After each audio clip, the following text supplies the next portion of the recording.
রাঙামতি তীরন্দাজ সিরিয়ালে আজকের পর্বে আমরা দেখতে পাবো পুলিশ আসে ঘটনাস্থলে আর বলে আহিরির চিকিৎসা চলছে, সে যদি সুস্থ হয়ে বয়ান দেয় যে রাঙা এ কাজ করেছে তাহলে রাঙামতিকে অ্যারেস্ট করা হবে।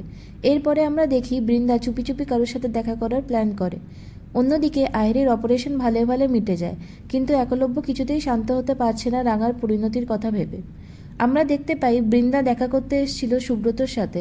সুব্রত জানায় যে সে অনেক আগে থেকেই রাঙার পিছু নিয়েছিল, তাই রাঙা আর আহিরি মিলে কি করছিল সে সবটাই দেখেছে।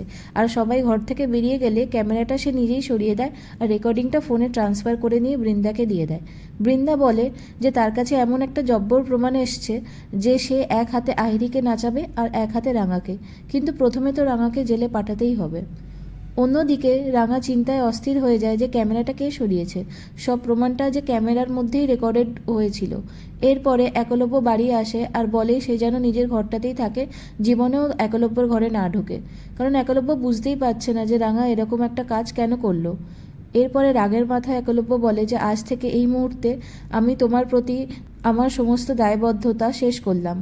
কান্নায় ভেঙে পড়ে রাঙা, কারণ সে যে তার উড়ানবাবুকে খুবই ভালোবাসে, তবুও মনে জোর আনে আর ভাবে যে সত্যিটা সে প্রমাণ করেই ছাড়বে। রাতের বেলা অদিতি কারোর জন্য অপেক্ষা করছিল, তাকে ফোন করার চেষ্টা করছিল। বৃন্দা সেখানে আসে আর জিজ্ঞাসা করে ব্যাপারটা কি, এত রাতে সে এখানে কেন, কার জন্য অপেক্ষা করছে।